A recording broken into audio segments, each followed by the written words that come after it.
What's up everyone, welcome back to a brand new video.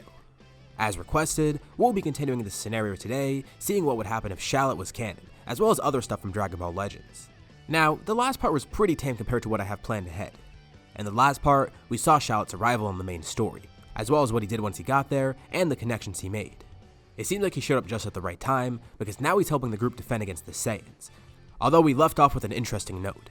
Vegeta began transforming into a great ape, with Shallot following suit. We'll see how this fight goes in this part. For this video, let's set a like goal of 4,000 likes. Once we hit that, I'll continue with another part of this series. Anyways, let's pick up from here.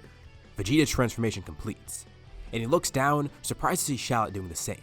Even if he transforms, it's not going to be enough to face him. The gap in power is just too massive for him, and Shallot begins morphing, turning into a great ape himself. Vegeta expects that he'll lose control, but surprisingly, Shallot does have control. He's not completely sure how. He has amnesia, so he doesn't remember if he ever used this form before, but it seems like he did because his body's used to it. That might be the case, but it's good. They have a sentient great ape fighting with them, instead of a berserk one. Goku powers up into Kaioken, ready to assist Shallot. The rest of the group joins in as well. Shallot will be a good distraction. He's the strongest right now as a great ape, and he's also the biggest target. It's going to be harder for Vegeta to hit the smaller people. Sure, he is fast and strong, but as long as Shallot helps them, they might actually be able to win this one. Vegeta launches a blast from his mouth right at Goku. He powers up into Kaioken and flies away. And as the mouth blast disappears, Shallot punches Vegeta square in the face. He tells Vegeta to stop getting distracted, face him. So the two great apes begin fighting. Of course, Vegeta is stronger than him. But Shallot isn't weak. Although he is in a losing battle right now. He's mainly trying to be a distraction for everyone. He knows he won't beat Vegeta alone. But he sees what the others are trying to do. They're trying to attack Vegeta from the ground. Also going for weak points on him. They try going for his tail, but Vegeta obviously knows they're going to do that. They also try going for his face too, attacking his eyes. This actually is a bit tougher to guard against, because if Vegeta tries to block it, that leaves him open for Shallot to attack. Vegeta might not be overpowered, but he's overwhelmed and outnumbered. And everyone's fighting really strategically, and the thing is, if they do get to his tail, they'll be able to win the fight. So that's their main focus right now. Everyone attacks Vegeta's legs, trying to knock him over. And it's tough for him to keep track of everyone. Besides the huge monkey right in front of him, there's all these small, or I guess regular sized fighters dashing around below him. At one point, someone actually does manage to grab onto his tail. It's Gohan.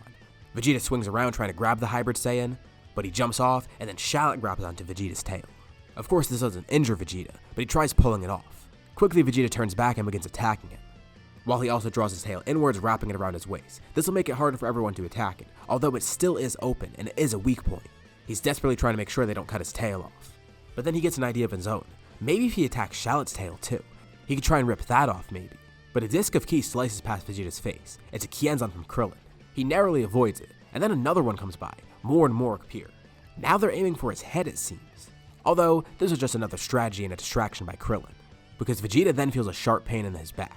While everyone is throwing blasts and Kienzans at him, Goku recreated one of his own, throwing it around the back of Vegeta. It was one that Vegeta dodged, but Goku curved it and redirected it back towards Vegeta's tail. It didn't completely sever it, it only cut about halfway through it. But that gives Shallot an opportunity. He grabs Vegeta's tail around his waist and then rips it right off, tearing it at the point where the Kienzan hit. Vegeta curses, trying to attack one last time while he's shrinking, but not being able to do much. He's back in his normal state, and he can't transform anymore. He's not too injured, which is good. But now he's facing all these fighters alone again, and a great ape Shallot. The first thing he sees when he looks down is Shallot's foot right above him, about to stomp down on him. Vegeta quickly jumps back out of the way, and is then hit square in the face by a punch from Goku and Kaioken. It knocks him into Gohan, who launches him a Senko, who's standing beside Tenshinhan and Chaozu, who launched their own blasts. This knocks Vegeta back once more, and Krillin throws two Kienzans at him. Mid-air, Vegeta narrowly avoids these, but Krillin lunges forward and punches him square in the face. It doesn't do much damage, but this is annoying Vegeta. And Goku comes in and kicks him again. He punts Vegeta up into the air, right in front of Shallot, who grabs Vegeta in both his hands. He tries to crush Vegeta, then throwing him down on the ground. Weakly, Vegeta reaches into his pocket, clicking a button, and immediately he stops fighting offensively. He's fighting defensively now. Shallot has weakened him far too much by attacking as a great ape, and as much as Vegeta wants to see this fight to the end, he knows he might die in battle, and he'd rather have a chance at killing Frieza. He hates the idea, but he's gonna have to retreat. He begins jumping away as quick as possible, and everyone begins chasing him. And quickly, Vegeta's space pod flies by. Nappa's pod flies by too, and quickly, Vegeta picks up the unconscious Saiyan. The two space pods don't even land. He throws Nappa onto one of them while Vegeta boards the other, all doing it in one swift motion mid-air as the pods zoom away from the planet. Everyone tries to launch a blast at them, but it's too late. Vegeta and Nappa have escaped. Damn it, they were so close too, but at least they did win this fight, forcing Vegeta to retreat, although he's now out in space and is going to be someone else's problem. And he might even come back here, so they're going to have to be careful. But what now? Yamcha, Piccolo, and Kami are all dead now, and as much as they would love to revive all three of them, they can't. The Dragon Balls were attached to Kami, who was attached to Piccolo, and you could pretty much see their predicament here. They're not sure what to do now. This might mean they're dead permanently. Not to mention, there is that city that Nappa destroyed. They can worry about stopping Vegeta later. They'd rather focus on trying to revive everyone. But Krillin gets an idea to go to Namek. He heard them mention Piccolo's a Namekian before. So, maybe there's a planet out there with more people like Piccolo that make Dragon Balls, or at least people like Kami. They have no other better ideas, so that might be worth a shot. This also gives Goku some time to catch up with Shallot. He hasn't really talked to him much because this is their first interaction besides the time that he spoke in his head. And he tries to learn more about Shallot, but Shallot has no answers. He tells Goku he wishes he could tell him more, but he's been spending all this time trying to figure out who he is and how he got here. He's learning more little by little, such as things about his power, but not really much else. He was directed to Kami while he was alive, but even Kami couldn't offer much in terms of answers. Shallot's memory is just completely gone, so he's not sure what to do. Goku says he could talk to King Kai, but it would be really hard to get to him now that Kami's dead. And sure, King Kai is busy anyways. But speaking of King Kai, he immediately butts in and begins talking to everyone. First, he gives them some good news. It seems Piccolo and Yamcha are trying to cross Snake Way. But he also has some bad news. Well, maybe bad news, he's not too sure. He says he sent something out in space. Something weird, it was something amiss. And it's not Frieza or anything that he's talking about, no. It's just something he hasn't really sensed before. A new sort of energy with a weird sort of feel to it. There were 2 sources of it out in space so far, and he's been trying to keep track of them, but they've been laying low. He's not too sure what's happening, but he tells everyone to be aware. There might be more threats lurking out there, and for all King Kai knows, these might be related to Shallot. They just popped up randomly, even around the same time as Shallot. And King Kai sensed these before, but he didn't realize they were separate from the Saiyans, and they weren't too strong back then, but these presences. It's just ominous how they got there somehow. He's gonna try and take this up with his superiors, seeing if any of the other Kais know what's going on. They've been detecting irregularities throughout space as well, almost as if wormholes or something have been popping up. Shallot wonders if this does have something to do with him. It all happened around the same time, and people are just appearing out of nowhere it seems. Although he doesn't know who or what King Kai is referring to. But that makes him think. Maybe he could talk to one of these gods, maybe they could help him figure out something, although King Kai seems just as clueless as him in terms of it. But maybe divination and magic won't work. There is one other thing they could try. Technology. And he has the perfect person right there. Bulma. While Bulma is working on the ship using scraps from Raditz' ship, she says she could try and help Shallot get his memory back. Although she can't guarantee it. She could try and whip up some device. It won't only be helpful for Shallot, but it would be a really good piece of medical technology, helping people remember stuff. It's gonna take some time, but Shallot's fine with that. This really seems to be his only option here, and he really doesn't know what else to do. Her and Dr. Briefs work on the spaceship. But Bulma also does work on this thing as a side project, and decides to test it out on Shallot to see if it actually does work. It's a device that's going to scan his brain and his memories, seeing if there's anything submerged in there that she could bring back up. Although this was kind of complicated to make, and she's not sure how well it'll work, if at all. But Shallot says it's at least worth a try. And surprisingly, the device finds nothing, or close to nothing. There is something in there that's interesting. He remembers a name. As they turn the device off, he says this. He has very vague pictures of his mind of something or someone, and the name Giblet's in there, but he doesn't know what it means or who it is. Although, it must be something really important, if that's the only thing that he got in there. He'll keep it in mind, but he still has no idea what it's leading to. But he thanks Bulma for her help. It looks like he's just gonna have to do things the old-fashioned way though. Maybe out there somewhere, he'll find the answers he needs, although it's not gonna happen right now. More importantly, they need to get ready to head to Namek. Everyone's already been healed by now. And even though Bulma did spend some time on this machine to help Shallot, she and Dr. Briefs did finish the spaceship. And because of her spending some time on that other project, Dr. Briefs' help was really helpful, since he did decide to add a gravity chamber. So the spaceship is much better than the first one that they made. It's pretty much like that second one that Goku took there in the original story. This is great. It'll replicate Goku's training on King Kai's planet, and it'll allow everyone else to do the same training. The group boards the ship, and it's a bit different this time. Of course, Krillin, Bulma, and Gohan are there, but also Goku, Tenshinhan, and Shallot are there. Chaozu decides to stay behind in case they encounter some danger in space. But it should be okay. Namek is probably a peaceful place, at least they're hoping so. They just need to go there, get the Dragon Balls, and leave. But at least they'll be able to train on the way there, instead of just wasting their time doing nothing. And of course, they're not the only ones heading to Namek. After being defeated on Earth, Vegeta and Nappa return to be healed. Vegeta is much worse off than Nappa. Nappa regains consciousness eventually. and he does get a nice boost in power from being healed, but Vegeta does take a little bit longer to actually be healed. Nappa still has his tail, which is nice, and Vegeta's waiting for his to grow back, although that's probably not going to happen anytime soon. But he remains confident it'll eventually return and he can turn into a great ape once more. But they're not going to spend time hanging around here. Nappa and Vegeta actually had the same exact idea. They want to go to Namek to see if there's Dragon Balls there. Since there were some on Earth and there was a Namekian there, there's probably some there. They quickly leave the base and begin formulating a plan as they head towards Namek. Nappa asks Vegeta though, does he have any ideas about that other Saiyan that they saw there? I mean, he was fighting him for a while. Did he get any sort of info? Vegeta is just as lost as Nappa. He doesn't know why that guy was there, and the fact that his armor was so different from the regular Saiyans, it doesn't really make sense. They don't know how another Saiyan got onto Earth and why he has that ancient armor on. Although, Vegeta does know one thing.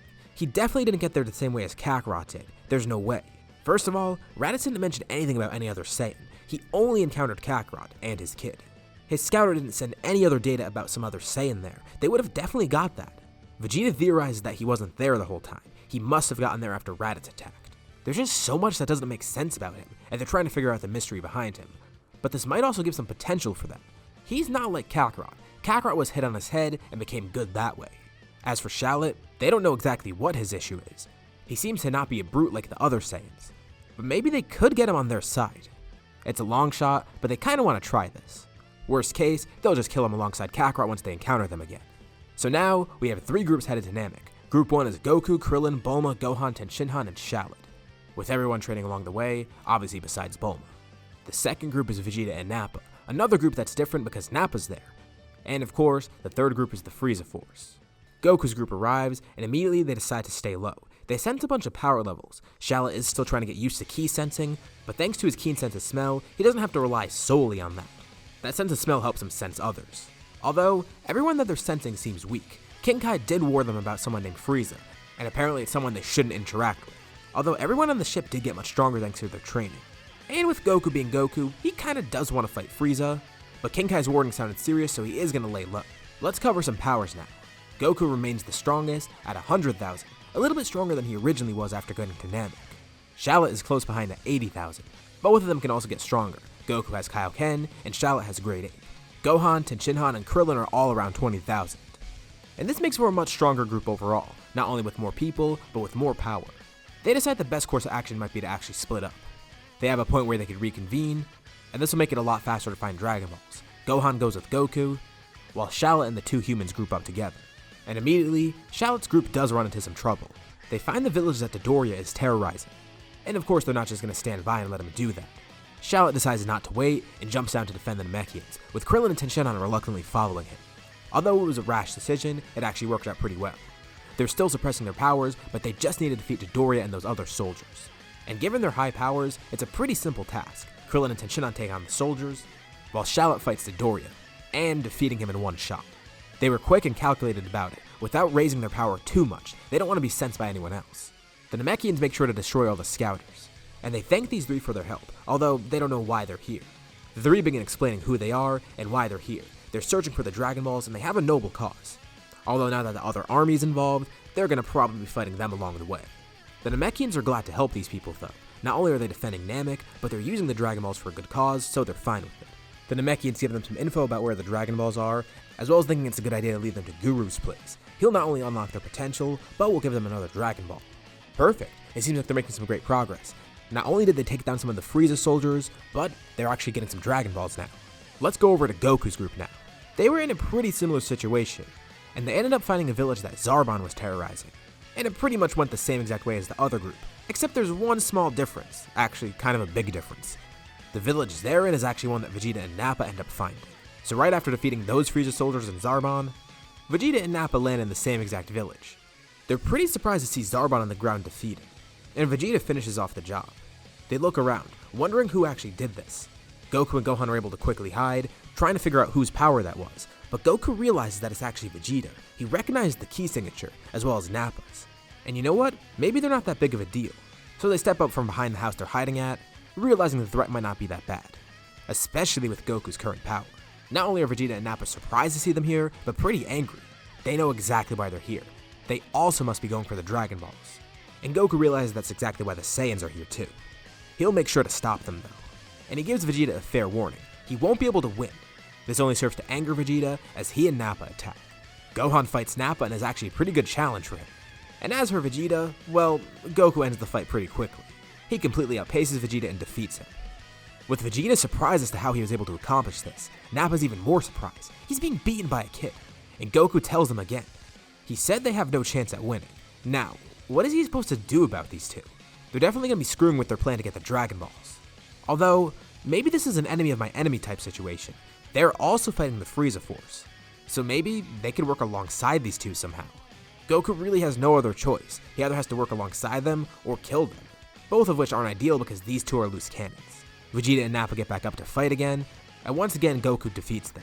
As Goku decides what to do, Shallot's group heads towards Guru's place, and this is where we'll leave off for now. So, what did you guys think about this part, and what do you think is going to happen next time? Leave your thoughts and suggestions in the comments below. I'll be sure to check them out to see what you guys think. As always, if you liked the video, be sure to drop a like, and let's try to hit that like goal from the beginning of the video so we can get another part of this series. If you haven't already, why not subscribe, as well as clicking the bell icon to get notified about any future parts of this What If, or any other videos that I upload on my channel. Anyways, thank you all for watching, and I'll see you all in my next video.